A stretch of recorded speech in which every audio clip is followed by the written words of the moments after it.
Well, welcome everyone. I think we'll get started on this ordinary council meeting on the 25th of October 2022. I'd like to welcome anyone who's watching on YouTube, also people who are in the public gallery. My name is Karen Redman. I'm the Mayor of the town of Gawler. I'd like to welcome all council members here this evening. We've got a few apologies and I'll go through those shortly. Welcome staff, our minute taker Chris, our CEO Henry, and other staff sitting over there waiting to answer many questions. How about that? That'd be awesome, wouldn't it? Anyway, we'll get moving. So firstly, I'd like to acknowledge this land that we meet on tonight is the traditional lands for the Kaurna people, and that we respect their spiritual relationship with their country.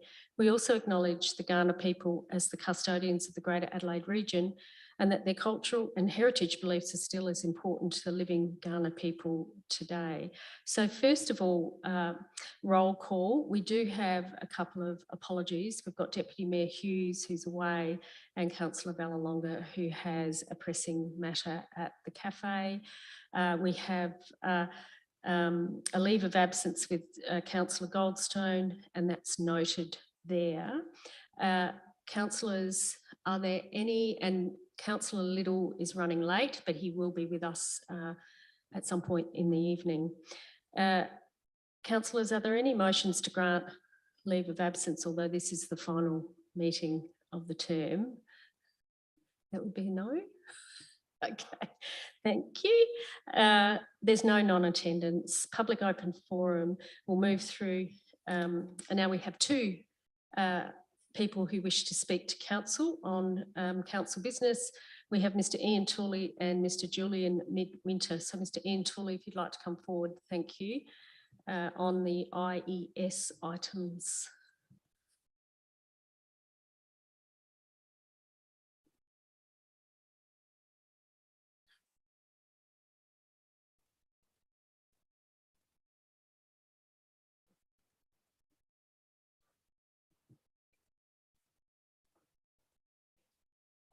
No. Well, Sam, are you wanting to speak as well? So we'll get probably 7 minutes each. That's around about 20 minutes, 21 minutes. Okay. Yep. So I'll get you to turn your mic on. There you go. There we go. Thank you, Mayor. No worries. Okay, I'd like to speak on two items. First of all, they relate to the IES committee recommendations. The first one is to do with the dog park, and the second one is to do with Clonley. I don't want to say I told you so, but I'm going to say I told you so regarding the dog park. Dog parks are a necessary evil in council areas with high density residential and high rise. For obvious reasons, there's no room to exercise the dogs. But dog park research confirms, as I shared with you at the time when we were looking at dog parks, that there are a number of problems with dog parks. There's the increased transmission of dog disease vectors, and there's also the increase of dog on dog and dog on human attacks. And something your own data in one of your recent reports shows you've had that very increase in dog attacks. This problem is made even worse when the dog parks are too small and when large dogs are not separated from smaller dogs, which is the problem we have with the one. Your own historic data at the time when I was here debating that confirmed that the dog park wasn't needed in Gawler. We don't have that level of high density living, and we didn't need it right next to Clonley and Hewitt. Your own data confirmed that 97% of dog attacks occurred in the streets of Gawler and in people's houses. There were almost no attacks in our reserves, Clonley, Dead Man's Pass and Reed, our premium parks, where people had enjoyed off-leash for decades. You not only restricted the off-leash in those areas, those premium parks, when a problem didn't exist, but you went on to spend hundreds of thousands of dollars to create a dog park that is, one, in a bad location, two, is resulting in an increase in dog attacks and isn't suitable for purpose, and is costing hundreds, well, I don't know hundreds, but an awful lot of, you said in the report, an awful lot of time for your staff dealing with the complaints that are coming in and dealing with investigating the attacks that are happening. And you're now about to consider spending possibly hundreds of thousands of dollars more. All I can say is well done, Gawler Council, for not thinking this through and not listening. My second item relates to item 12.1.1, Concordia. I've read the agenda, I've read the minutes, and I have watched the video. The officer brought to you 3 points, and they were very sensible points in the original agenda item. And it's because the process is beginning to do all of the planning for Concordia. Now, whether that's been triggered by the government or by Barossa Council, I don't know. But nonetheless, the process has been begun. And as the process dictates, a neighbouring council like Gawler is to have a seat on the table for very good reasons. Because in the very beginning of the planning stages, Gawler Council can have input and can give feedback back. Totally logical. And it's the very beginning embryonic stages. So they were your 3 points of the officer's recommendation. However, it began with a debate. Councillor Fraser began talking about Sunnydale because she noted that Sunnydale was mentioned. And quite rightly, I think Councillor Fraser said she wanted to make the point that Sunnydale should not be used as a feeder. You don't want traffic coming in to a residential area. And it's identical to the argument that Councillor Paul Koch made when he argued that we didn't want any traffic from the Gawler East Link Road coming down the road that he lives on, which is Phillips Avenue.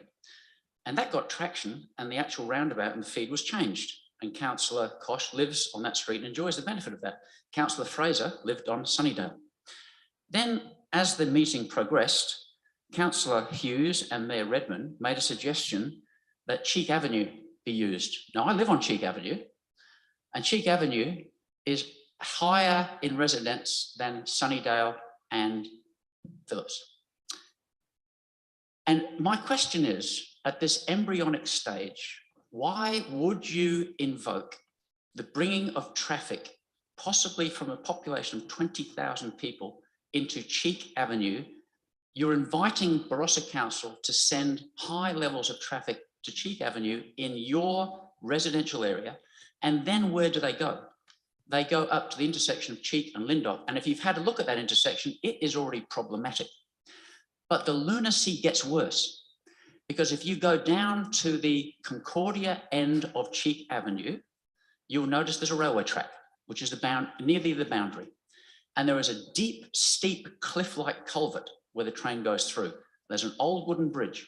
And the moment you pass over that bridge, there is an acute 90-degree bend.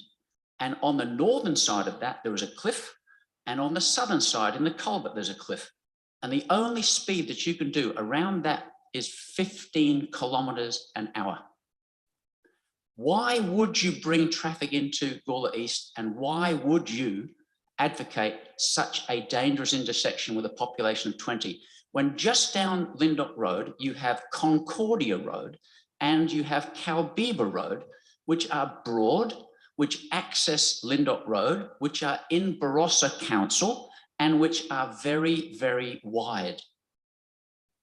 It is absolute lunacy. And it is the example of when you make amendments on the run. And I believe there was advice given by the officer that said, hang on, this is problematic. But your wording, you didn't say consider in item 4. You didn't say investigate in item 4. You said council confirms that Cheek Avenue will be the feed. And what that means is that your officer, when he goes to meet, if that gets passed tonight, you're saying that he has to say in all of those preliminary meetings that the deal is done, that this council says that Cheek Avenue will be confirmed, thank you, will be confirmed as the feed for the Concordia population into a dense area, something you would not tolerate for Councillor Koch, something you would not tolerate for Councillor Fraser. Is it somehow a go at punishing me because of the toxic hate for me in this chamber?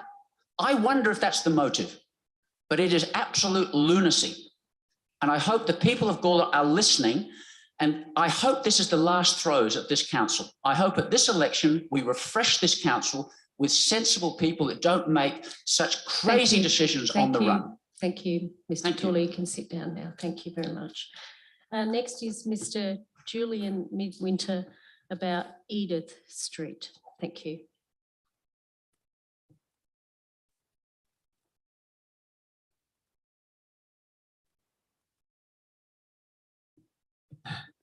That's on? Yes, okay. In July of 2021, we, the residents of Edith, Short and Blanche Streets, presented a petition to the council demanding action be taken to address the traffic problems that we were collectively facing. The petition highlighted the fact that our street was being used as a rat run to avoid the main road and that we were being subjected to an unacceptable volume of traffic with all the associated negatives that accompany that. We asked that council address, and I quote, 1, the volume of vehicles and the volume of the vehicles, the noise, the speeding, the dangerous driving, and the type of vehicle that uses Edith Street. We get commercial heavy vehicles, we get buses, we get B-doubles coming down Edith Street. None of this would have been news to council management, as the state DIT had delivered a report in 2016 dealing that the issues were already problems and would become totally intolerable rapidly due to the inadequacy of the main road in its current format and the lack of parking in the town centre. The report also contained key recommendations to fix this with costings equaling 16 million. Council decided to ignore that report, stuck it on a shelf, and instead spent $13 million building this fabulous town hall for themselves. The mayor justified this by saying that the planning had been ongoing since 2010. Well, so what? It's about priorities. Clearly, community infrastructure in crisis, which council had the funds to address, did not outweigh flash new offices for council, for flash council chambers, and for meeting rooms that are underutilised. Council management has cynically ignored our concerns, twisted the focus of the study, manipulated the consultation process, and presented a proposal to you, the elected members, those of you that bothered to turn up tonight, which in no way address any of the key elements of our original petition. The whole exercise was not only a total insult to us, the ratepayers, but a complete and total waste of everyone's time and, more importantly, the voting ratepayers' money. $65,000. We have been told by the experts that it is not possible to stop the rat runners. This is rubbish. Chicanes work a treat. It has been proven time and time again.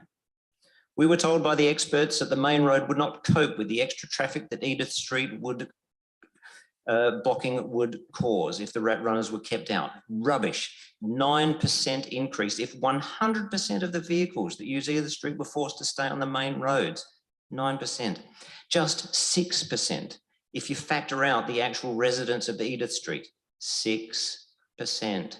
The main road is not currently running anywhere near capacity. We were told by the experts that the majority of the vehicles cutting through our streets were residents of Williston and Hewitt, and so were legitimately using our roads, and we didn't have cause to stop them from entering our street. Rubbish. There was no data, no proof. I asked 3 times until I finally got an answer from MF why there was no data. It was fabricated. It was fabricated to fit council narrative. I was told by the experts, the independent experts, that council management had forbidden them from talking to me and answering my questions. That's a fact. We were told by council management the King Street interventions would be fully detailed and the reasons why King Street was blocked off and made one way would be detailed in the report. That never happened. Why? Because a councillor at the time lived on King Street And yes, it was probably warranted, but they managed to push it through. So just as a current councillor has managed to get a very, very expensive roundabout installed on Carlton Road to stop rat runners from coming down his street, we know council is prepared to fix some problems, just not Edith Street.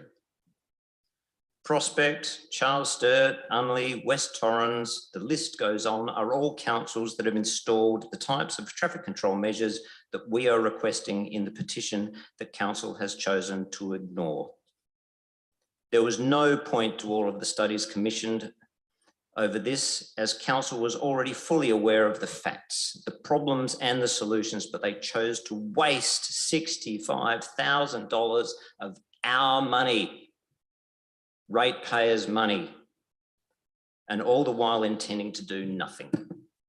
Throughout this, unfortunately, most of you councillors did nothing. You sat there silently. Some even admitted to being the rat runners. Bring on the elections. Let's see some new faces and get some real leadership and direction out of this council.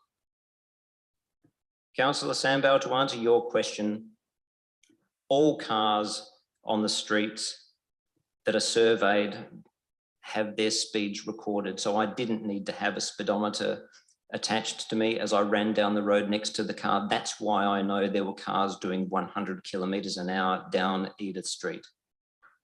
Councillor Koch, there was no magic required by going to the resident and asking for something other than road cushions. The appropriate control measures were detailed in the petition. If you'd bothered to read it, you would know that. Thank you. Thank you. Next is Sam Shetler on privacy. Is that right, Sam?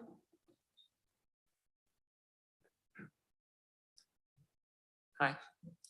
I wasn't sure if privacy was the right thing to put down, but two residents raised very similar concerns with me 1 week apart in the last 2 weeks that had to do with privacy. There were different scenarios, but very similar. One had a caravan parked in the neighbor's driveway where that caravan kind of was very close to the window of their house and they could see into their house. And they were very concerned about privacy. And there was other issues involved as well that would be covered by noise ordinances and so on. But I'll move on to the second concern. I think it will clarify what I'm actually talking about.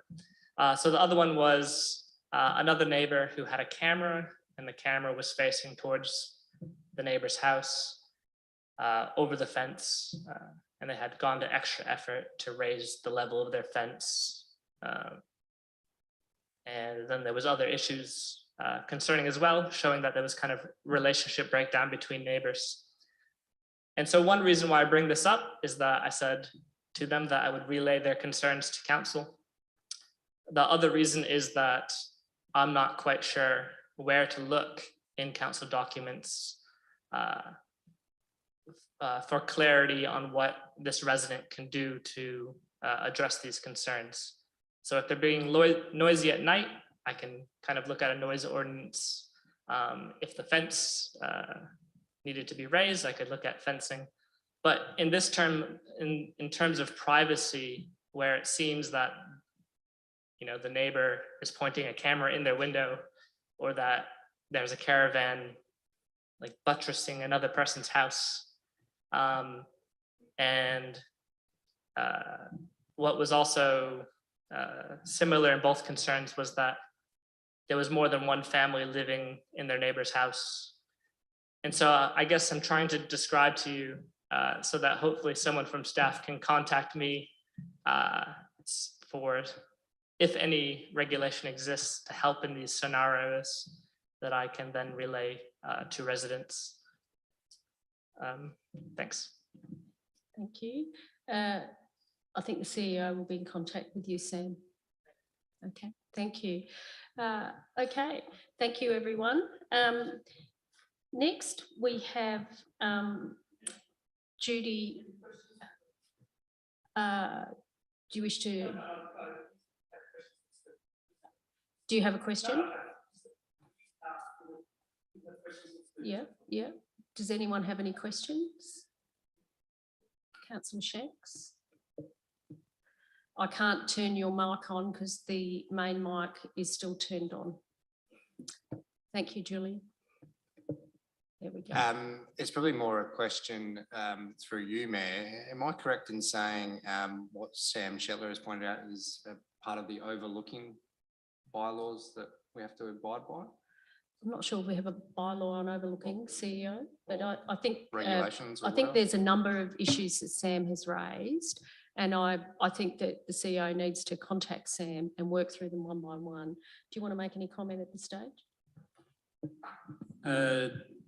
Only insofar as privacy relative to residential dwellings adjoining one another and second stories and window treatments is a regular issue that we look through the assessment process. Caravans parked on residential properties are vex issues in terms of, permanent occupancy and otherwise, but it's something that we need to work through with the particular site that Sam is referring I to. think so. And then, the use of cameras from one property to the other, that's another sort of area of complexity I'm just going to have to follow up on. And again, I'll get back to Sam on that as well. Yeah, I think that's probably the best way forward. Thank you.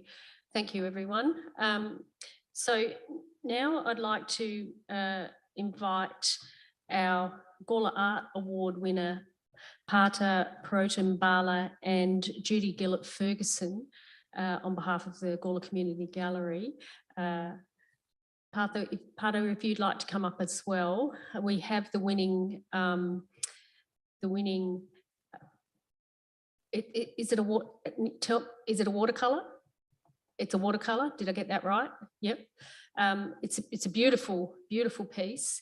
And Pata won the $5,000 that the town of Gawler sponsored for this particular art award, which is just fabulous. And it was a packed gallery, Judy, I believe. If you'd like to turn that on, Judy. Oh, there you go. Thank you. Thank you. Thank you, Mayor. And thank you, Council. I'd also like to acknowledge the presence of Carol Clue, another fellow member of the Management Committee of the Gallery, who is also here tonight. I've got great pleasure in introducing Pata to you. Pata arrived here from Bangladesh only 6 months ago. He was a professional artist in his homeland, and he's been showing Carol and I some of the work that he did, and it's absolutely stunning. I'm talking huge murals, like wheat silo size murals, as well as this incredibly delicate watercolor. So and he does mosaics as well. Very, very talented artist. And as I say, he was a professional artist in his homeland. He now paints during the day because his job is night work. So he paints during the day. And curiously, he likes to paint on the floor, which is rather nice. He specialises in all kinds of media, not just watercolours, but oils, beautiful mosaics, acrylics, and so on. We are also very thrilled that he has become a new member of the gallery, which is great. And we're very hopeful of him having his own exhibition at the gallery next year. The award exhibition at the gallery finishes on November the 13th, and I would urge any of you present here who haven't yet visited the gallery, this would be an ideal time to come. The gallery is open on Thursdays and Fridays from 10 till 4, Saturdays and Sundays from 10 till 1, and it's upstairs above the Visitors Centre on Lindott Road. And you'll be very surprised at the range of talent that the exhibition has shown. I'd also like to sincerely thank the Council on behalf of our committee for your very, very ongoing generous support over decades for this award. And would you like to come and present this, Mayor? Shall we Do you want to up come here? down there? Okay. Yeah, that'd be great. While Judy and Pata are coming up, Pata has an exhibition at the monastery, 15 Cross Road, Glen Osmond, on the 1st to the 29th of November, and it will be opened by Peter Gers, the South Australian Watercolour Society, with an exhibition of paintings, and you'll have some of your works at this exhibition. You're a member of that? Yeah, so I think Judy circulated some, so if anybody wants to take any of this promotional flyer, it's available. Okay.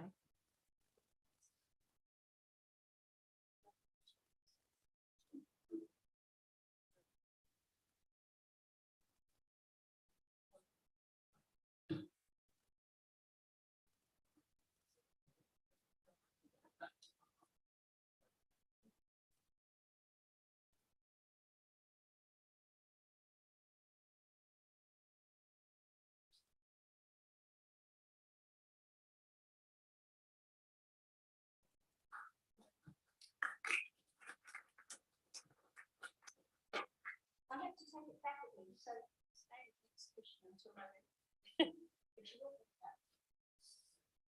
Thank you. Thank you, Parta and Judy and Carol. Okay. There are no deputations.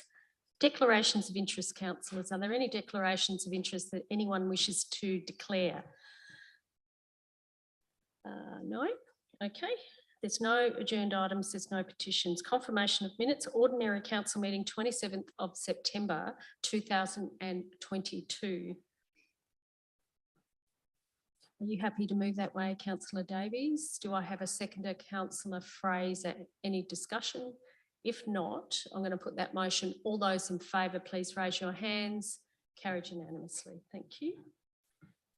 Business arising. I've got Neil here, but just assuming there's none. So we now move on to decision reports. Freedom of entry is on page 5. A request from the 608 Squadron Australia Air Force Cadets for a freedom of entry on the 11th of December 2022. I rang, there has been some email correspondence in regard to communication in this regard. The squadron will be having a reception at their shed on Two Wells Road, just behind Williston Oval, after the freedom of entry. There will be a process of saluting the mayor, etc., as you go past the town hall. So that will become clear, but council staff need to liaise with elected members in that regard. So I don't think there's anything else that needs to be put in this motion at this stage. You happy to move that way, Councillor Fraser? Do I have a seconder? Councillor Little, thank you. Any discussion? If not, I'll put that motion. All those in favour, please raise your hands. All those against? All those in favour, please raise your hands. Carried unanimously. Thank you. Council operating hours on page 9. I've had a look through there. It all looks fairly in order. Do I have a mover? You happy to move, Councillor Koch? Are you happy to second, Councillor Fraser? Any discussion? If there's no discussion, I'll put that motion. All those in favour? Carried unanimously. Thank you.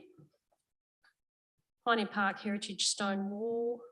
There is quite a long recommendation. How do you wish to proceed? Is somebody happy to move that motion or not? You happy to move that way? Councillor Fraser, do you wish to speak at all? First of all, I'd like to say that it's a bit tragic that it's happened in the first place. And we do need to conserve it. So any remediation needs to be looked at thoroughly and done so that and make sure we do it properly the first time. Don't do it on the cheap so that in another 20 years we have to do it again. It needs to be done properly. So yes, let's hope we can come to some resolution with it. Are you happy to second, Councillor Shanks? Do you wish to speak at all? Yep. Point 7, so supports council officers' recommendation to put additional wayfinding signage. Is that wayfinding signage that we have to rent or we own, and what's the outcome we're hoping for. I mean, if people are ignoring it now, it's pretty obvious. I think, yeah, just a question around that. It's actually quite challenging to get through it. Yeah, correct. So I don't think these wayfinding signs are going to change those that don't want to follow. So I'll direct that question to Wendy Young. Is that going to be a cost? No, thank you. No, we own that. I'll Okay. get you to turn your mic off so I can Can turn. I Do speak to the motion now? you want me to, do you want Wendy to answer the question? Sorry. my bad. That's okay. That's all right. That's okay. There we go. So through the chair, we don't need to put out any additional wayfinding signage. What we have put out now is working well. As I said, now that we've got the hoarding, it is working successfully. Yeah, that recommendation is probably superseded by the fact that I've gone out and had another. Do we need it in the motion then? No, I think it can be removed. Do we need it in the motion No, if it's already okay. happening? It can be removed. I It have can be removed. subsequently sorted out the wayfinding signage. Okay, so it's At no extra superfluous. cost, yeah. Are you happy to remove it? 0.7, Chris? Because it's already there, isn't it? Thank you. Just fix up the numbers and thank you, Chris. Okay, did you wish to speak? Thank you for that clarification. Yeah, look, this is a noting report. We do need an update on this. This is a very contentious item in our town right now, especially given the business owners that are directly affected by it. Talking to Damien McGee, the owner of the Exchange Hotel, the water ingress has been something that has been an ongoing issue. It is good that it's now getting addressed, but you know, this is a historic issue that I think we really need to jump on as a matter of urgency there, because yeah, we don't want to cause damage to that commercial business. Another point that I just wanted to make is it would be fantastic to have a stonemason expert on staff right now, wouldn't it? Because some of that expertise is what we were calling for. Some of us in the chamber were calling for. Now we're trying to get external advice, which, as we know, bringing in consultants, bringing in contractors is a costly exercise. These were the points that we're trying to get made on preventative measures and restoration of our assets, our heritage essence, all those themes that were discussed when that was put up. And unfortunately, we missed that opportunity and now we're playing catch up. So I'm happy to note this because the update is very clear and it is needed. The options that are put forward to align with what I would expect to see. So I'm happy to see this progress, but we're starting behind the 8 ball here. So that's a little bit disappointing, but again, I thank the officer for the update because I think we really need to be open and transparent on what's happening with this town asset. Thank you. Councillor Kosh, you have your hand up. Yep, I've got some questions, if that's possible. Yep, absolutely. I'm looking at the attachment. I'm looking at option 2. Are we actually saying that there's no foundation on the wall? Is that the first? That's the first question. Yep. So over time, it would. There's going to, because there's soil there, it would lean it anyway because there's no foundation. So the aim there is to actually put a foundation in. Is that the option 2? If you can turn yours off, Oh, yep. please. So through the chair, the foundation structure of the existing wall is still something that we need to investigate. And until we've got the dirt back from the wall, it's actually hard for us to provide, I can't provide you any detail of what we're actually dealing with there. Option 2 is presenting the fact that that option would require structural support to be constructed behind the wall to be able to retain the dirt appropriately.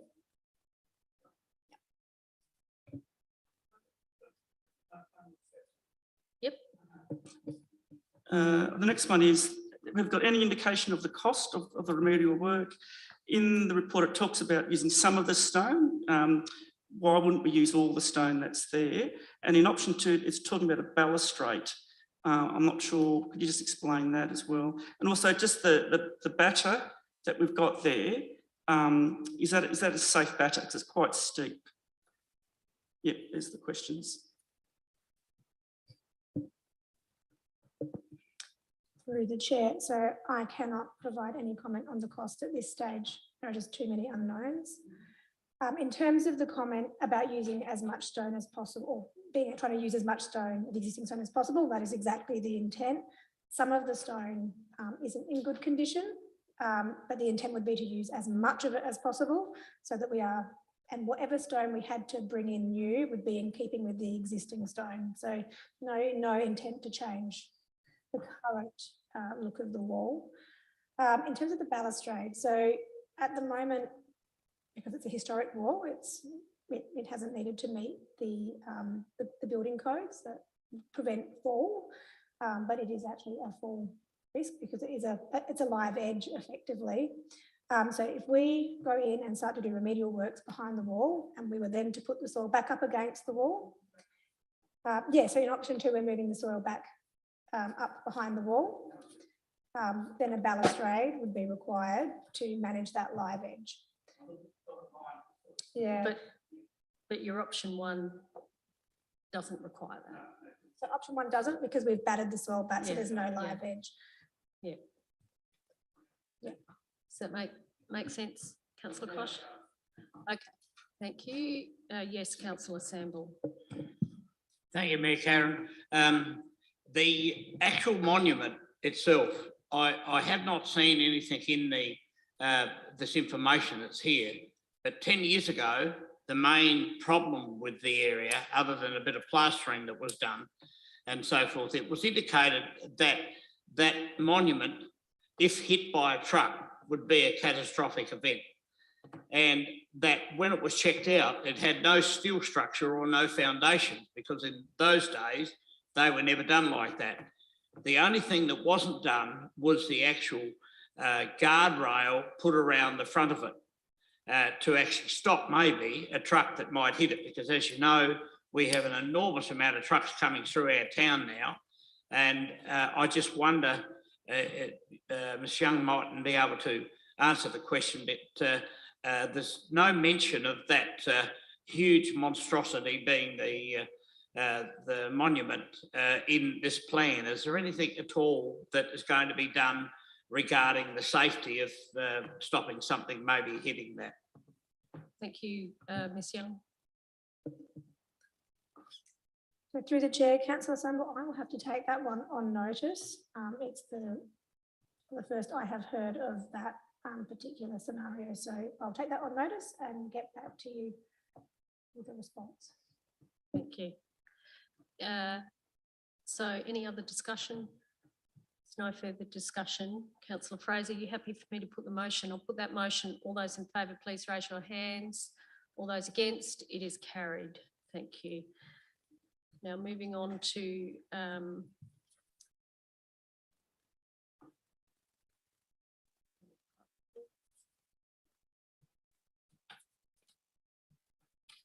Finnis Street multi-storey car park structural assessment.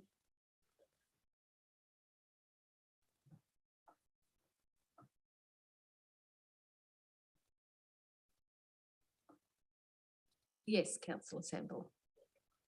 Happy to so move it. It's certainly got to be done. I mean, the cracks, I was around there yesterday and had a look. But I'm just wondering, where does the toilets there fit in? There's been a lot of controversy about the toilets and articles in the paper and other people talking about them. You know, are the toilets going to be removed? I mean, they're pretty hard to use when they're locked up. So I'm just wondering if there's anything at all in plan for the toilet facilities that were built there in the original plans. Who'd like to answer that?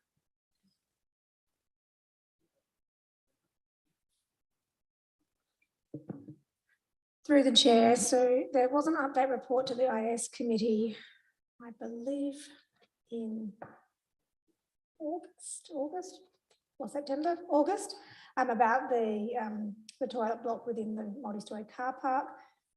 It presented a couple of different options, but noting that we're still looking at what the roof structure might be, and then the need to use that space for potential battery storage if we're going to go for solar panels.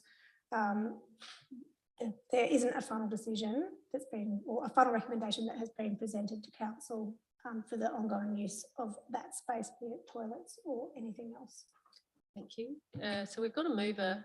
Do I have a seconder for this motion? Councillor Davies, thank you. Yeah, well, I guess just to say, yeah, I was the one that moved a motion originally about using those the closed down toilets for something. And yeah, I would be interested in seeing, I think it remains a, you know, it remains a toilet facility, whether the doors are locked or not. So it would probably, you know, be good to figure out what to do around there, because that remains one of the main complaints that I hear about that multi-story car park is the smell and all of this kind of thing around the stairwell and that area. But yeah, I mean, happy with this report, but I do think there are some questions around use of the multi-story car park that are still yet to be done. Discussion? Yes, councillor Koch. Yeah, I've got a couple of questions. I mean, the first one is the issue there, the drainage. So if we sort out the drainage, that's going to cost, that'll solve a lot of the issues with the degradation. Is that the, and is it as simple as just putting those plinths in and directing the water and then up and putting a sump pump in and sealing the sump? Through the chair, the stormwater has definitely been part of the problem. So the works we've done just recently are the first main step to addressing that, whether we need to put in sump pumps or not. I won't comment on at the moment. We're going to see how we go with what just the drainage that we've installed recently. And really that's the answer to that question.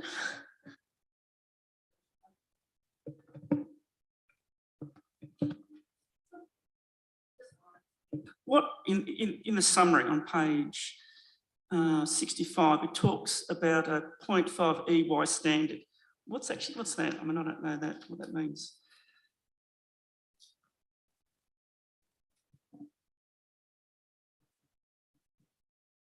Can you turn your mic off? Yep.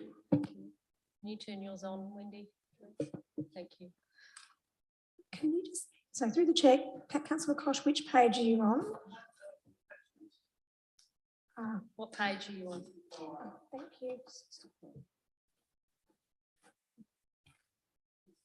Yeah. I'm going to take that notice on question and ask the project manager. Yes. Yes, if you can, yep, if you'd like to turn your mic on. Thank you. Yeah, I'm just concerned about part 6 of the recommendation. It talks about putting a light roof up and solar panels. I don't think we've done a business case on actually having solar panels there, because I'm not sure what that energy is actually going to power. I would think that the actual car park wouldn't use a lot of energy.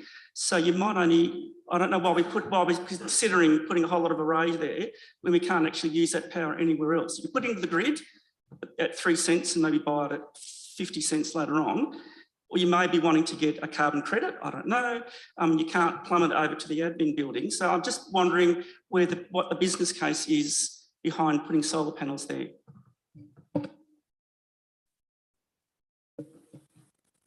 Through the chair. So this is one, so the multi-storey car park has been identified as one of the buildings for our solar panel installation program this year. Obviously, there's a number of other buildings that we're also considering. This report is in no way committing us to using solar panels for the roof structure at the car park, but it is an option that we wanted to have investigated to know if structurally we could support them. Once the analysis has been done on what the best I guess cost benefit analysis is for the solar panels on the different buildings we've got opportunities to do, we'll provide a final recommendation. So how much energy does it use? I will have to take that on notice. So we don't It know. is a low energy user as a building. It really is just the lighting within the structure itself. So the majority of the electricity generated would go into the grid. Why would we do that? I believe it is just one of the many options we're looking at as to where there's an opportunity to install solar panels across our buildings. So like I say, it's not a commitment, it's just something we wanted to make sure would be structurally possible if we wanted to go that way. Just to clarify, well, I think we've talked about solar panels on buildings where we consume energy behind the meter. In this case, we would not be consuming a lot of energy behind the meter, we'd be putting it on the other side of the meter. So I don't know whether we've actually had a business case yet that why we do it. I mean, it's probably a nice thing to run around, put solar panels around, but whether that's actually financially beneficial. And people, to me, are saying they're concerned about rates and rate rises and wasting money. This sort of seems to me like we haven't done a business case and potentially we're just providing energy into a grid that's already full of solar energy.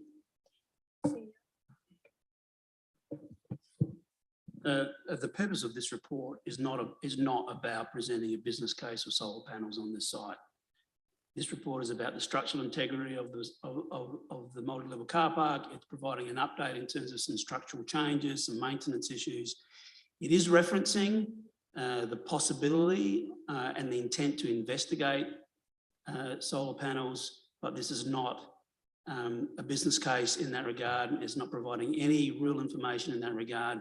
It's just demonstrating the fact that we will investigate that, and that will be a subject of a report to council in the future in terms of the bona fides in the business case and the merits or otherwise in terms of solar panels. I think we understand that, but the question is around the appropriateness of that.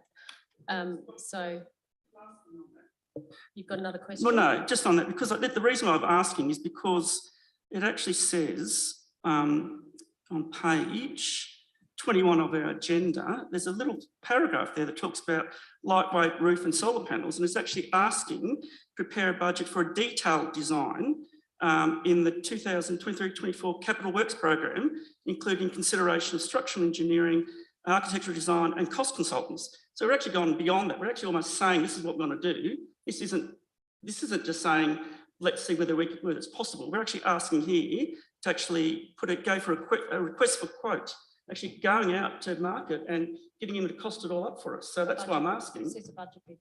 It does, but we're now moving further without even thinking about the bona fides of actually having solar panels there and what the energy we use for. That's my concern. Well, it will go in the grid.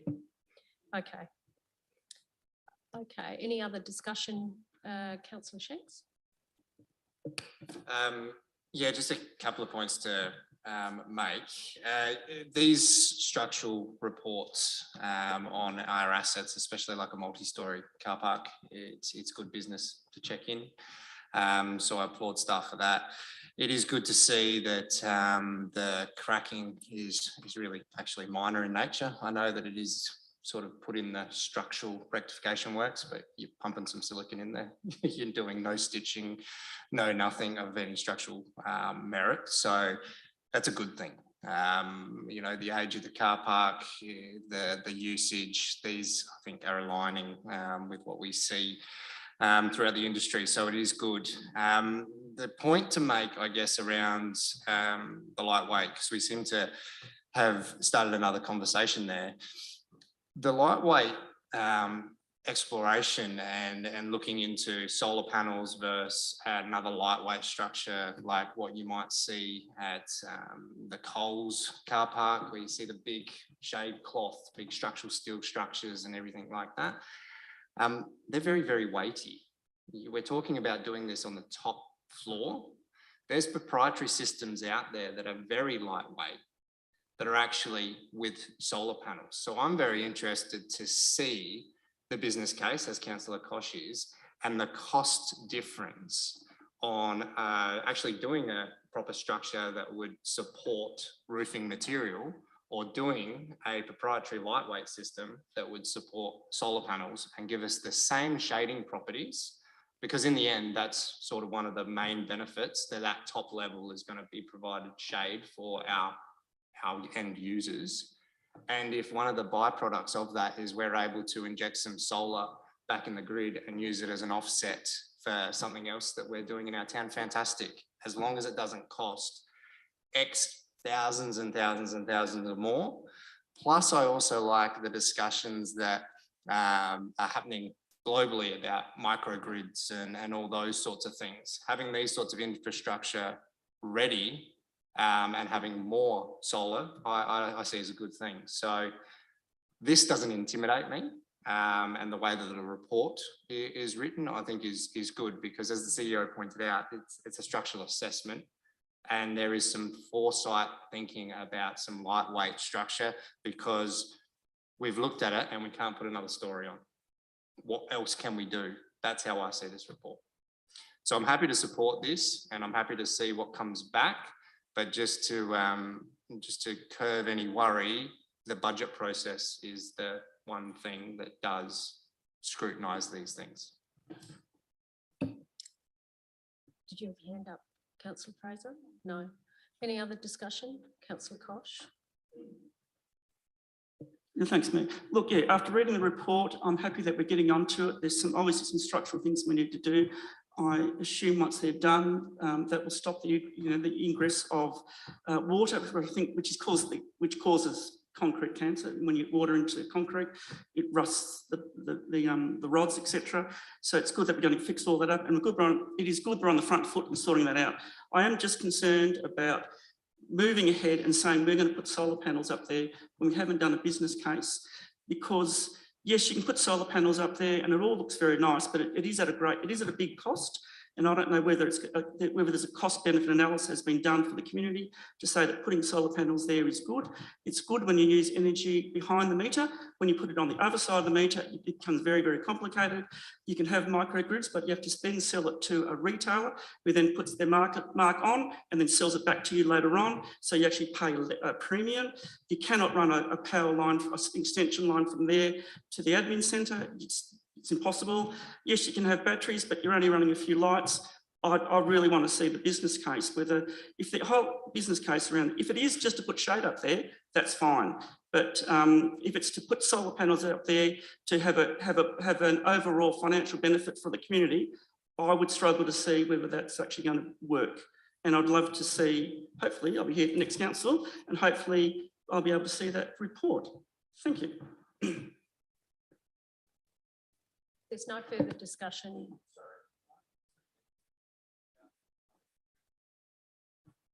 Sure. Does the meeting give leave?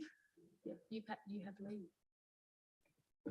Thank you, councillors. I got distracted on the solar panel, but I did receive some feedback on some of the concrete drainage work that's been happening, some upstand at the curb and everything like that.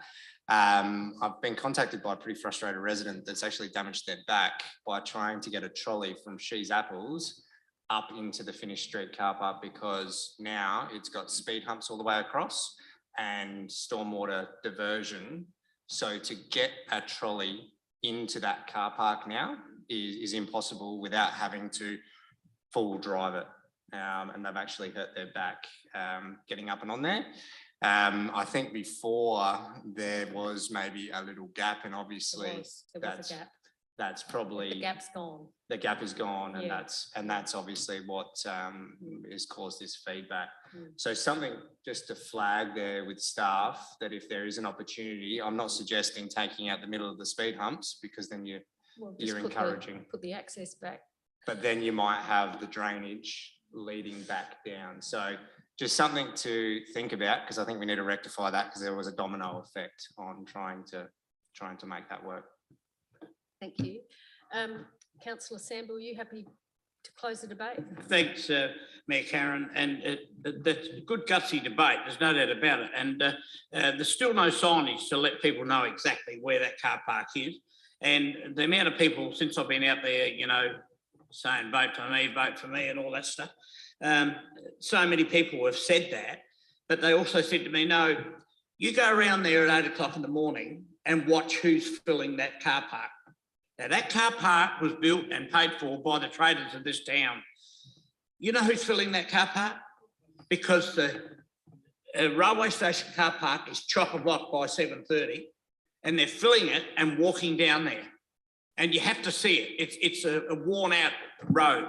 Now, you know, it's a bit like the dog park. We've heard tonight from Councillor Tooley about these things. We've got to be a bit more visional about the fact of who is going to use these things. Now, Dip Thai own the car park at the railway station, but we provide the undercover car park at our place. And signage today, here I go again. I went down to the car park that's always empty, down at Target. There was 224 car parking spaces there today at 11 o'clock. No one's using them. We've got to look at these things about car parking better. We've got to fix this structure that obviously was in some cases poorly made. Who knows? But please support this. We've got to stop it from falling down anymore. Okay, so the debate is closed. I'm going to put that motion. All those in favour, please raise your hands. Carried unanimously. Thank you. So moving on to monthly finance report. Thank you to staff for writing this report. I think there was a timing variation around grant funding, which contributed to the favourable variance. How do you wish to proceed, Council? You happy to move that way, Councillor Samble? Do I have a seconder? Councillor Koch. There's no discussion. Councillor Davies. Yeah, I mean, look, it's always good to see us saving money, but just around the employee costs, is this something that we're likely to, I guess, you know, in the next quarterly budget be saving less on this? Because it seems like for the last, I don't know how long, we've been getting major several $100,000 savings on employees, which would generally imply that there's work that's not getting done, or that there's, you know, positions that are not getting filled. CEO?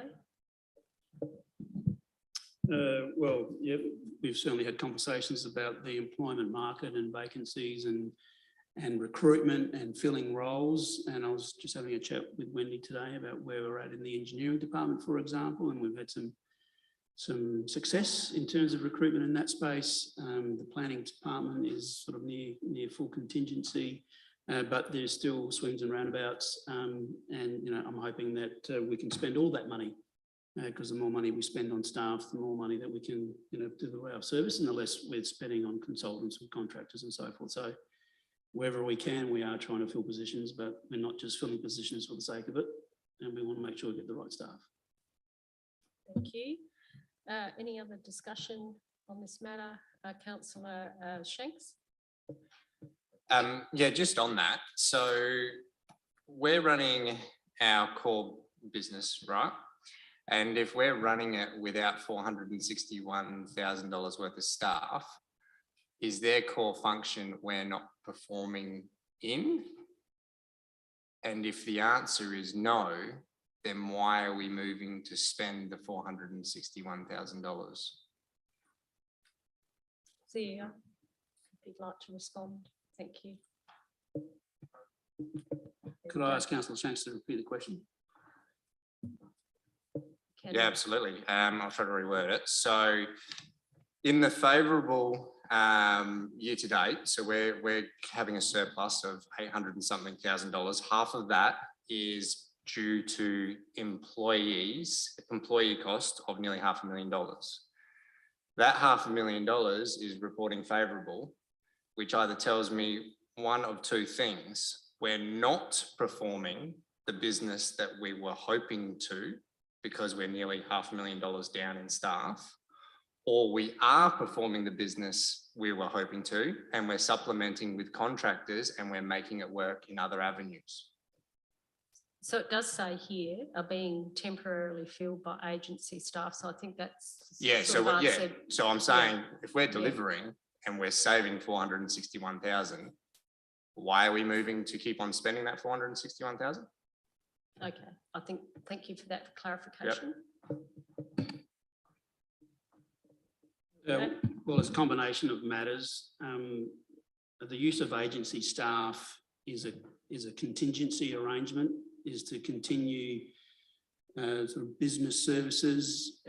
It's not the most efficient way of providing services. It's actually more costly, i.e. we're spending higher hourly rates than what we otherwise would be. And the other factor is that, no, we're not operating at an optimum, given that we're underspending nearly $500,000.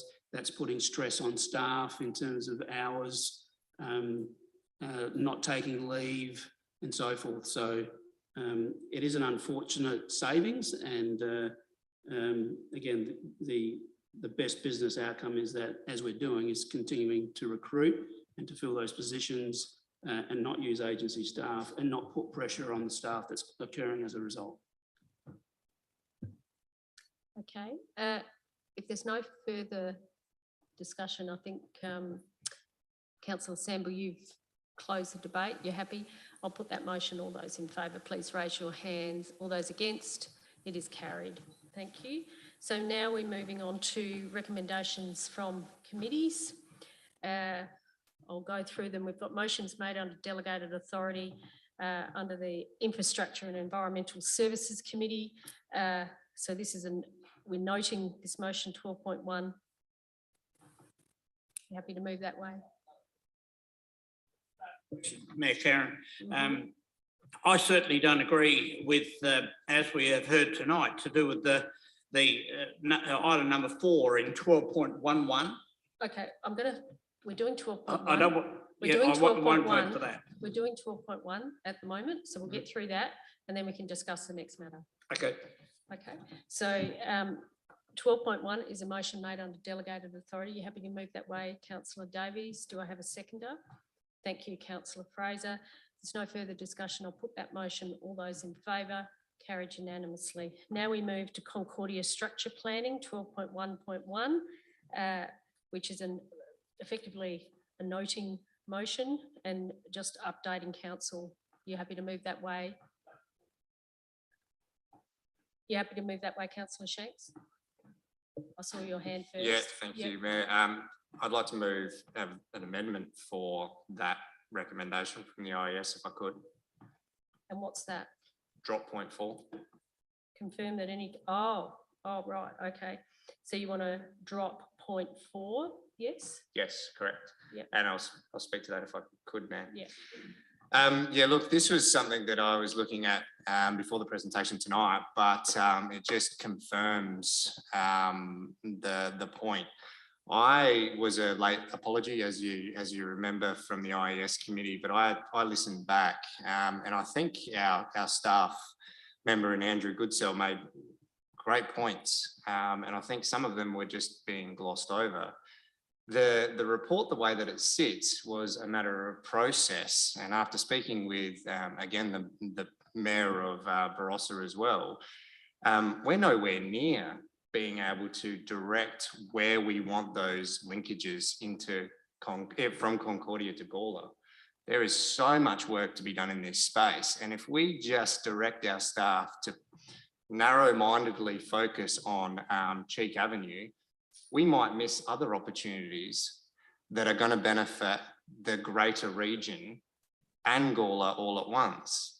Some of them have been flagged tonight, and I've again driven those areas and refreshed in my mind on what a linkage from Concordia to Cheek Avenue would look like. And there are so many better options. Councillor Fraser obviously brought up in the debate, as I listened to, and rightfully so. She pointed out the Sunnydale Avenue point, and that's a valid point. And it's the same point for Cheek Avenue.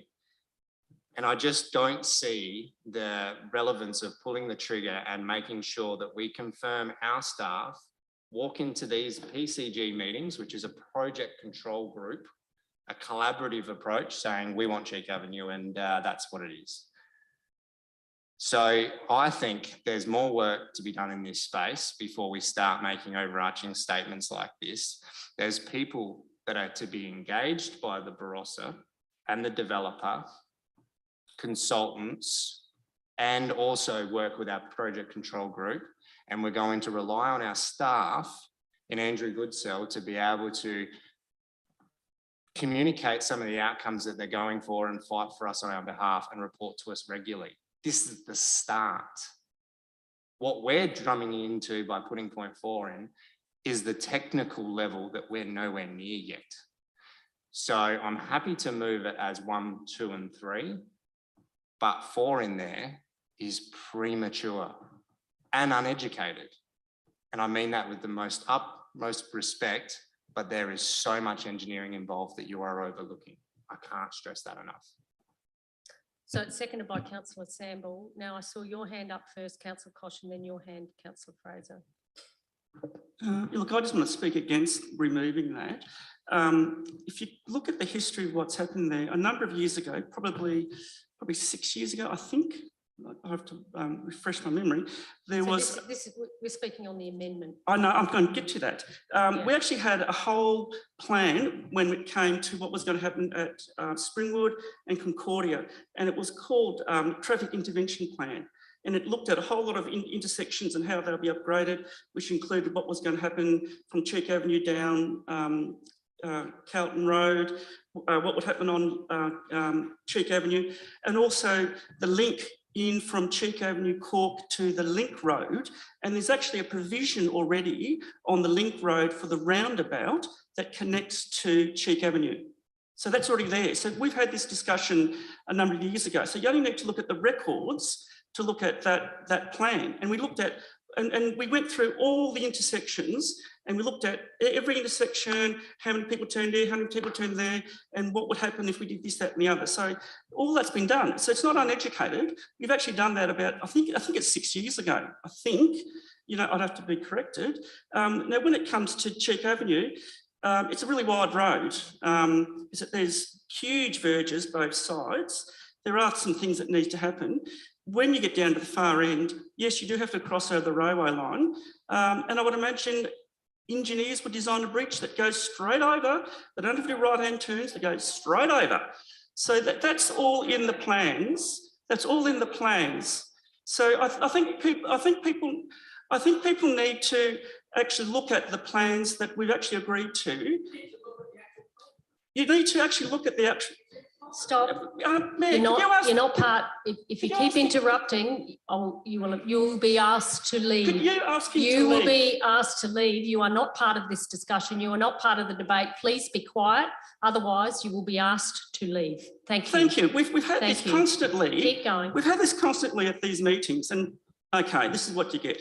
We actually have got the plans. So I think people need to actually look at those plans, because that's what we agreed to. And I think the developers actually agreed to it as well. So the developers that were at Springwood and now at Concordia, from my understanding, they actually agreed to it. So they were part of the conversation. So to say that we hadn't actually thought it through is not true. Absolutely not true. I think the roundabout at the Carlton Road, Cheek Avenue intersection is part of infrastructure agreements as well. Yeah. So it has been thought about. Yeah, it has been. It has been all thought through. Yeah. And I actually, when I did read the original agenda, I can understand staff who essentially new may not have looked at that plan 6 years ago, but that's the benefit of having someone on council that's been here a long time. They remember things, and that's very important. Okay. So anyway, I won't be supporting this because we've already decided that. So, and I think the developers have actually even agreed to it. So, yeah, thank you. Councillor Fraser. Thank you. So I'd just like to say that many years ago, the idea with Springwood was that when the road, as they developed, the road would go through to Balmoral. Is Balmoral? Is that the name? Yeah. Yeah. And from there it would go to down Calbeaver to go to the Barossa. That's what they were talking about. Yeah. So Calbeaver is going to, well, if it still is, going to be used in the future. And then I think it was then, I don't know how many years ago it was, but they did decide that the traffic would come from, I'm assuming, Concordia Road onto Lindop Road to Cheek Avenue, turn left, and then go down to the other end of Cheek Avenue and connect up to the street. Yes, go to the Gawler East Link Road. Yeah. I personally don't remember any conversation about the traffic coming from the other end of Cheek Avenue. I don't know because I did miss 4 years of council there, so I'm not really sure. But I don't remember any conversation about that. But it was about Cheek Avenue being wider. It was about it being linked to the Link Road, and it's still part of the plan to link it to the Link Road. Just to come from Concordia Road to the S-bend and do a sharp left into Sunnydale is very, very dangerous. And Sunnydale, when it's developed, when it's eventually got gutters, isn't going to be a very wide road at all, where Cheek Avenue is a much wider road, much better road to consider. But so that's my recollection. So I don't know the northern end of Cheek Avenue very much, so I can't comment on the railway line there or the culvert, the culvert. I don't, because I'm not familiar with that at all. But I don't remember that as being part of the conversation anyway. Thank you. Yes, yes, you can. Yeah. And the, I don't really mind whether 4's left there or not. That doesn't really bother me, because it will be part of the discussion into the future. But, you know, yeah, anyway. Thank you. I would assume that staff would look at previous structure plans that have been done by state government and other consultants in this regard, because there has been a number of reports been done in this regard. Yep. So any other discussion? If not, Councillor Shanks, you want to close the debate? Yeah, absolutely.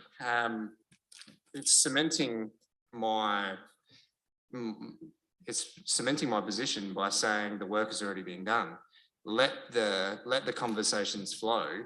Don't turn around and say that there's going to be a linkage from Gawler to Concordia via Cheek Avenue. If we're talking about a link provision that's been put in the Gawler Link Road, we know what that's there for. It's not a major one like the one that we're trying to direct traffic from the top near Phillips Avenue, where all the commercial precinct is.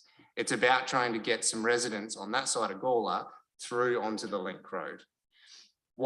And also, if we're going to fight for the position that confirms that any key road linkage from Gawler to Concordia focus on the use of Cheek Avenue, that's in Gawler boundaries. This key road linkage, we should be pushing out as far as we can go into the Barossa, because this is a Barossa development. But the PCG group meeting allows us to have our foot in the door and be able to air our concerns, all the problems that may occur of population growth. We've heard tonight of the Edith Street stuff that's been going on for years and years and years and years. That was lacking some foresight. If we turn, and it's not, I'm not blaming council in the current history. I'm blaming the history of the town, and that street was designed for horse and cart. And we're dealing with the byproducts.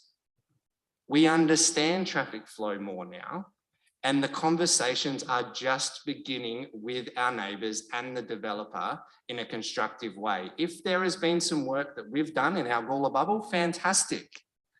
Let's tap into that and use it, but you do not need to direct staff that we are going to only focus, and we confirm that any linkage from Gawler to Concordia is to use Cheek Avenue. I don't care what anyone else says. This is telling them to say Concordia main link is going to come through Cheek Avenue. And the only way that's going to happen is if you're engineering and you're changing a whole bunch of stuff in our borders. So if you're that confident about the history and your experience on council and everything like that, and this will all come out in the wash, then you'll vote to drop point 4 and you'll let it run its course. Simple as that. Okay, so we're going to vote on this motion, point 1, 2 and 3. All those in favour, please raise your hands. All those against, it is carried. Thank you. So now we move to Hillier Resident Park. Hillier Resident Park, 12.1.2. You happy to move that way, Councillor Davies? Do I have a seconder? Councillor Riddle, do you wish to speak at all?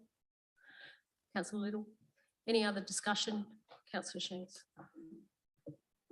Just a point to make. I've been contacted by some people in the rural zone that knew about this code amendment. And they find it a little bit hypocritical that in that area we're amending a zoning change to allow the development to No, be. it's a proponent-led code amendment. We're not doing it.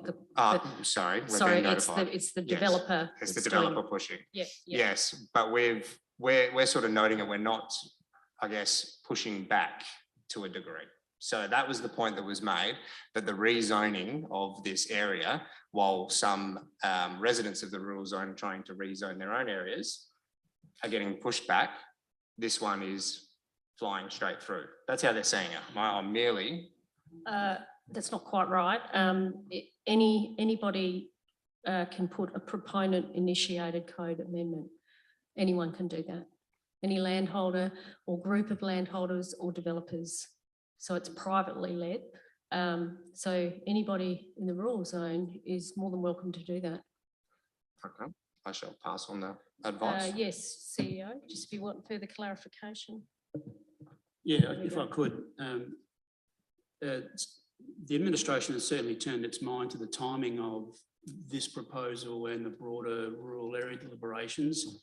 I think two important factors, two critical factors are at play in this regard. Firstly, the area that's looking to be rezoned is contiguous to the existing Hillier Park. I think that's important. It's not somewhere in the middle of the rural area. And it's also providing a much needed outcome in terms of housing affordability. And I think those two important factors are at play. But as the Mayor's mentioned, equally important, this is a privately funded code amendment. The legislation is quite prescriptive in terms of the role of council. And so we're playing our part relative to those deliberations. We haven't presented a in principle support for the rezoning. It's been very much subject to the investigations that are sort of underway. So that's still to play out. No problem. Okay, so any other discussion? If not, I don't see anybody's hands up. Councillor Davies, you happy for me to put the motion? I'll put that motion. All those in favour of the motion, please raise your hands. Carried unanimously. Thank you. Main North Road Evanston Park Code Amendment, another proponent-led code amendment. Are you happy to move that way, Councillor Fraser? Do you wish to speak at all? Do I have a seconder? Thank you, Councillor Samble. Any discussion? If not, I'm going to put that motion. All those in favour, please raise your hands.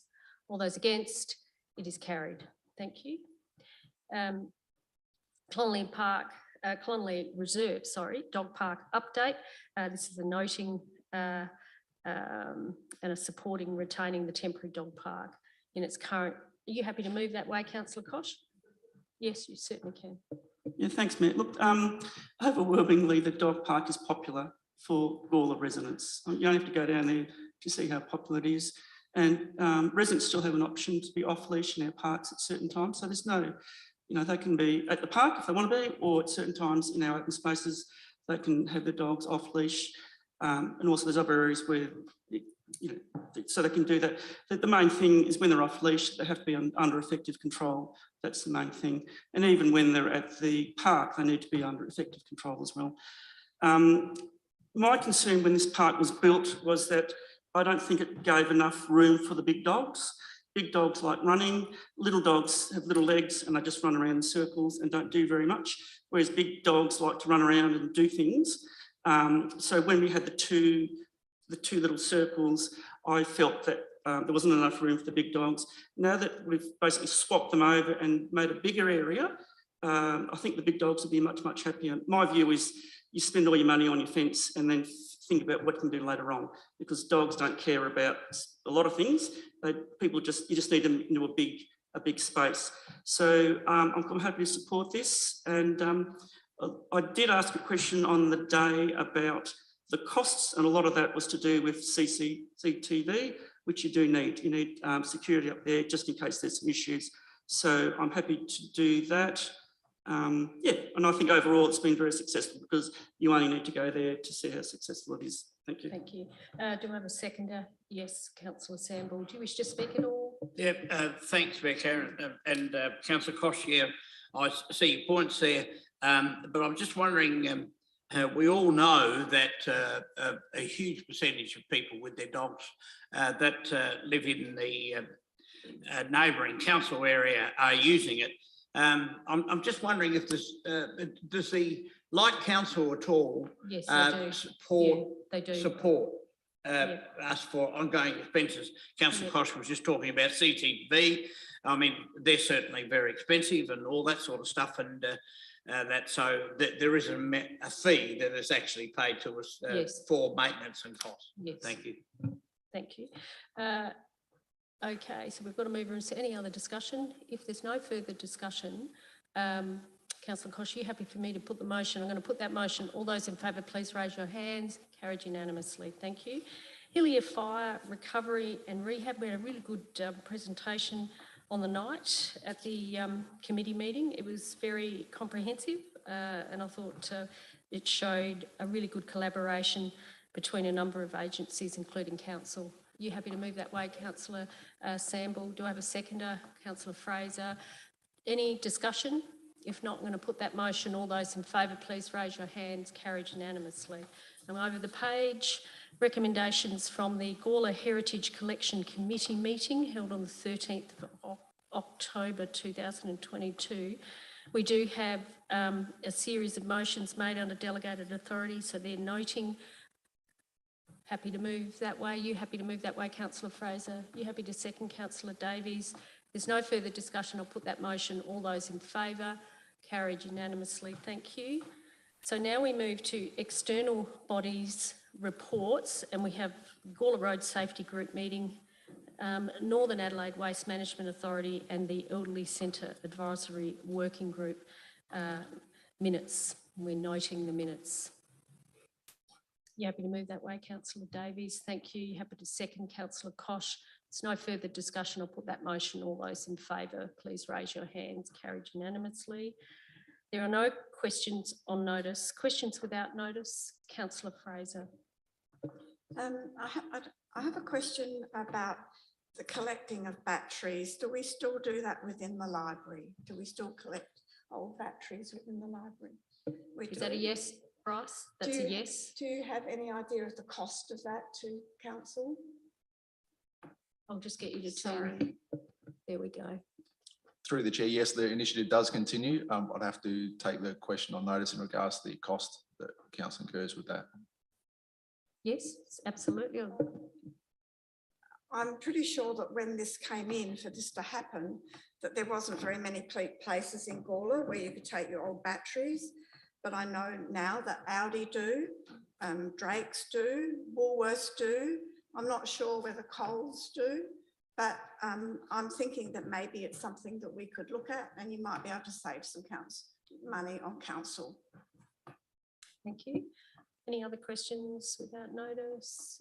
Moving to motions on notice, councillor Davies, you'd like to present your motion, please. Yeah, look, I think this one's hopefully fairly self-explanatory. Welcoming packs, there's Light Regional Council is doing one at the moment, just letting people who move in know what's happening, where to go, what the services are. Just wanted to investigate further what we could do in that space. So we've got a mover, we've got a seconder, councillor Shanks. Do I have any further discussion? Councillor Fraser? I'm not sure. I have a memory of councillor Tom. Did he used to do this off his own bat, or did council used to do it years ago? Sorry, pardon?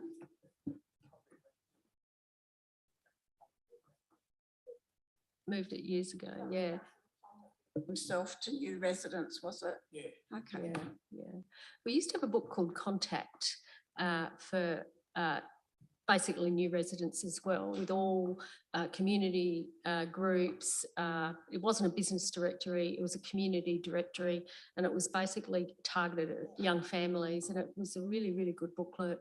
Yeah, it was actually an exceptional booklet. It's a shame that it sort of went by the wayside, but Okay. Any other discussion? If not, I'm going to put the motion. All those in favour, please raise your hands. Carried unanimously. Thank you. Councillor Shanks, you've got a motion. Would you like to present it? Yeah, thank you, Mayor. This one is, to be honest, a little bit disappointing that I have to move it. You would think that infrastructure like a tennis court at Connolly Park gives preference to tennis players that want to go down there and play tennis. Unfortunately, it hasn't been the case, and I've been reached out by 4 older ladies who tend to go down there regularly to have a hit on the community court. Unfortunately, there was an incident where there was a bike rider, a teenage bike rider, just using the court willy-nilly, and it's not the first time they've had this happen. This particular incident, they confronted the teenager and said, look, we want to play tennis. Can you please get off? The mum of this teenager came down and started abusing the tennis goers. And it got escalated, and the police actually rolled in and made the point to say, well, there's no signage, so you don't really have right of use of this tennis court. Now, I completely disagree with that. However, this is an easy solution to take out the ambiguity that seems to exist and defies logic in my view, but hey. So this just tidies up a loose end and is a very minimal cost to just rectify this. And also, you know, having skateboards and bikes and everything rolling around on tennis courts isn't that great for the line marking and the longevity of the court either. Look, if there's a toddler learning how to ride their bike and the place is vacant, obviously who cares?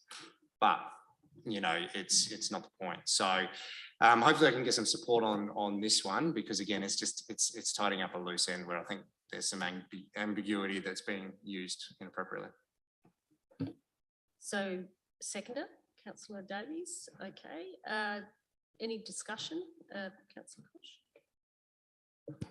Look, yeah, I understand where you're coming from, but I mean, there are times when small kids, you know, feel safer inside that space. You know, kids are learning things, or kids are on skateboards, or even people might like their little dog run around there in a safe space. I mean, there's also basketball there as well, isn't there, in that space?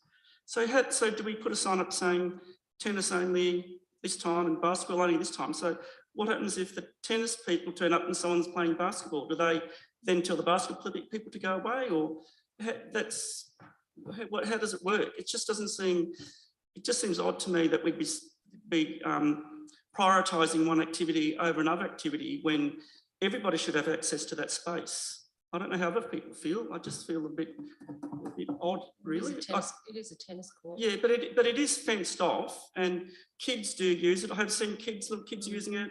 I have seen people skateboarding on it. I've seen fitness instructors. Yeah, but I've seen Yeah. it's a multi-use space, and I just get concerned that if we just say that it's prioritised for tennis, so the basketball people can't use it, and anybody else can't use it. He's not actually saying that. No, so the basketball guys can use it, but nobody else is allowed to use it. Only two classes, only two lots of people can use that space. That's a little bit not very. Well, I guess that's the whole point of a motion, is to test. Yeah, I'm not really comfortable excluding. Excluding people, other people who might want to use it, like little kids on bikes and whatever. I think you made your point. Yeah, that's my point. Yeah. Did you want to speak, Councillor Little? Yeah, I became involved in this through Councillor Shanks. I went to the police station at the yard and they said they need some signs for direction. Otherwise, whoever's there first gets that use. So their suggestion was that you put something up restricting people using bikes and skateboards in that location, because otherwise they have no option other than to act the way they did to those 4 women. So that's why they did it that way. One female police officer was quite good. One was not so good. And she heard her aim, I've known her for a while. She said, well, there's no direction there, so we act on what we think is correct. He was there first, so he got the call. Okay, thank you. Councillor Fraser. When we designed the skate park, we've got an area next to the skate park, which is for scooters and little children on bikes. So I don't have any problems with this because there is another area for them to use. And this is only saying no bikes, no scooters, no skateboards, no dogs. You know, you don't want dogs messing it either. So no, I think this is okay. It doesn't say you can't play netball there. It doesn't say, you know, yeah, you can't play chasey. The kids can play chasey in there, but you know, yeah, it's just saying this. I don't have a problem with this at all. Thank you. If there's no further discussion, Councillor Shanks. Yeah, just confirm a couple of points there. The no bikes, no scooters, no skateboards, no dogs. We have a dog park that we just talked about, and we want to be able to promote that being used. We have a skate park. I've got a 4.5-year-old daughter, and I don't have her riding her scooter on the tennis courts because, yeah, I want to leave them open for tennis. The no bikes and no skateboards, again, we've got those things right there. We facilitate a broad range of park goers in that pristine area. Unfortunately, what those areas were purpose built for, imagine if you had tennis players go and start playing tennis on the skate park. We'd have Sam Shetler down here and saying, hey, I can't ride my skateboard because people are playing tennis on that infrastructure that was designed for skateboards. I mean, I would hope that wouldn't happen, obviously. I'd probably be here with a sign saying no tennis on the skate park, but you get my point. The area as a whole is designed for certain levels of activity around the place. The cross-pollination of that is causing some ambiguity that isn't allowing our police to act the way that they know they probably should. So this is just correcting that. So I hope we can get some support here because, yeah, it's a no-brainer in my opinion. Thank you. The debate's closed. I'll put that motion. All those in favour, please raise your hand. Carried unanimously. There you go. Okay, that concludes the notice of motions. Motions without notice. Council member attendances and activities. Okay, Councillor Davies.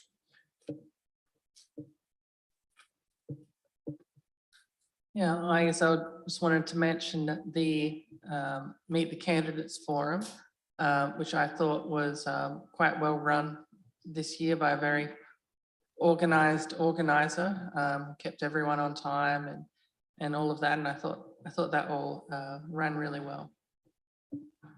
Thank you. I'll go through some of the things that I've been to. I went to the history team meeting, Dave Clark from the Men's Shed, with the history of men's sheds, and it was absolutely fabulous. And then the Gawler Makers Market on Sunday, the 9th of October, and this whole building on a Sunday was absolutely packed. It was amazing. The cafe did a roaring trade. I think that if the library had been open, they would have done a roaring trade. It was just fantastic, and I think all the storeholders were very happy with how they, in fact, they didn't stop the whole day, and I think there's another one coming up in November, I believe. So I think that's a really good coup for Gawler. Congratulations to the organisers and the committee that ran that market. It was very well run, and yes, it really was a great success. It was just so many beautiful things in this room, downstairs. It was really, really good to see. I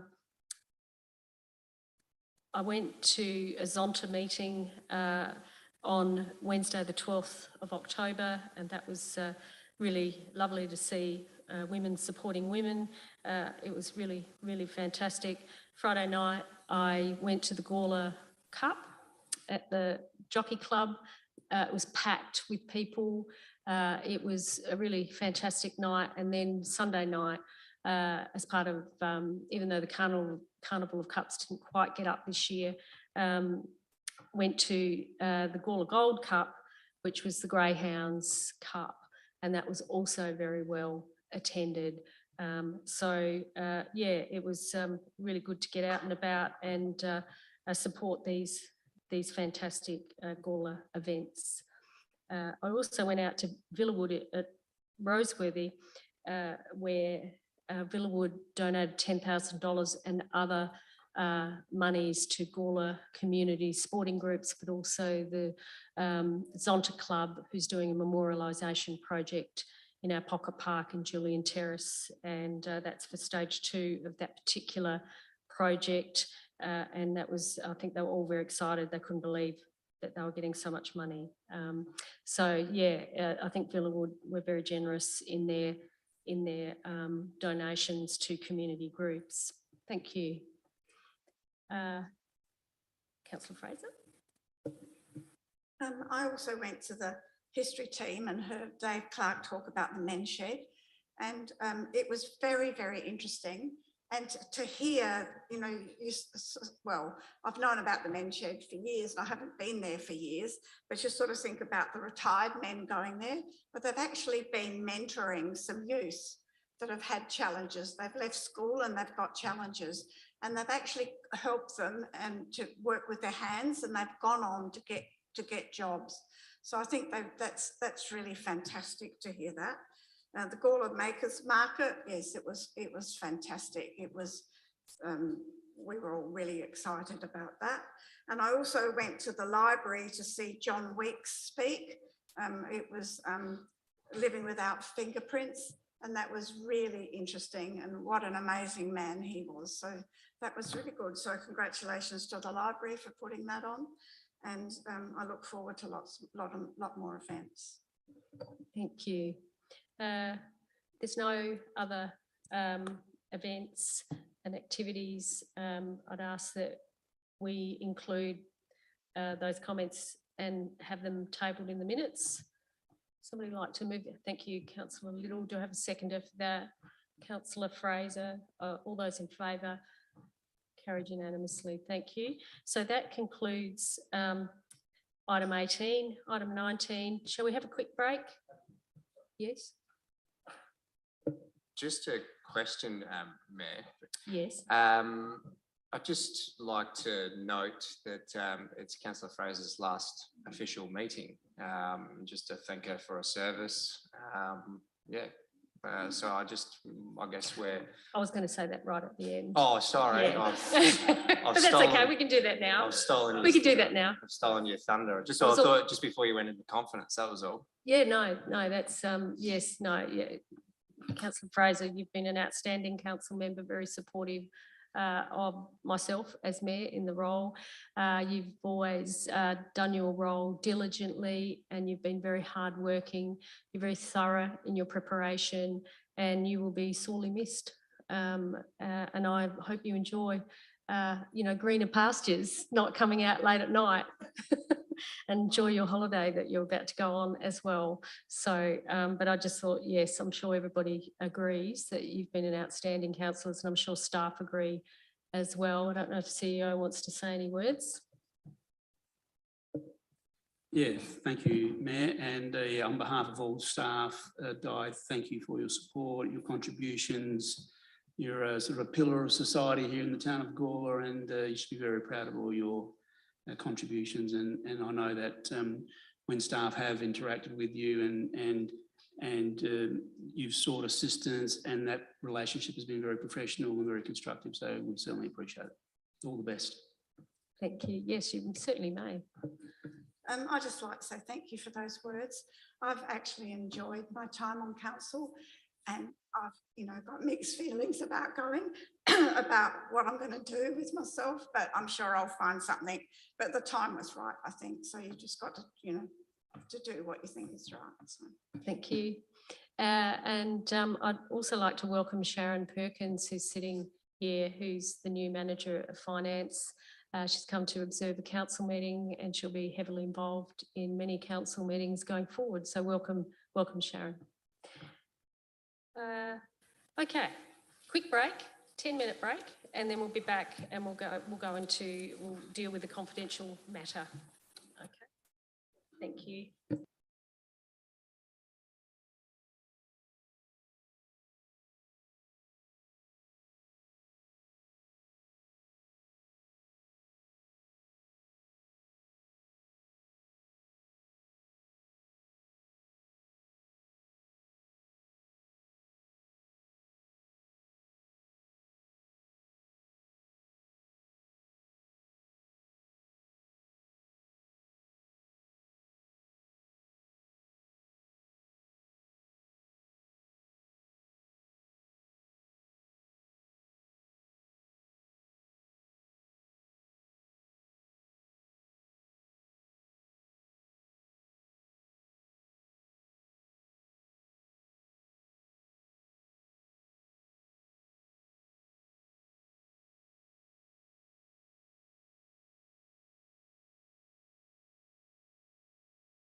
Okay, I think we'll get moving. Thank you, everyone.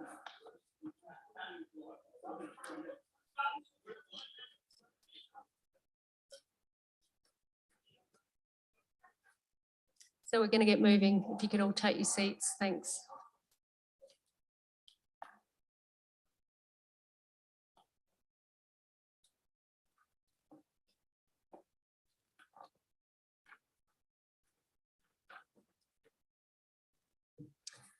Okay, so we have an officer's recommendation. We've got the Carbethan Reserve Master Plan further implementation update. And we have an officer's recommendation to discuss this in confidence, and there is reasoning around that. Where's Councillor Davies gone?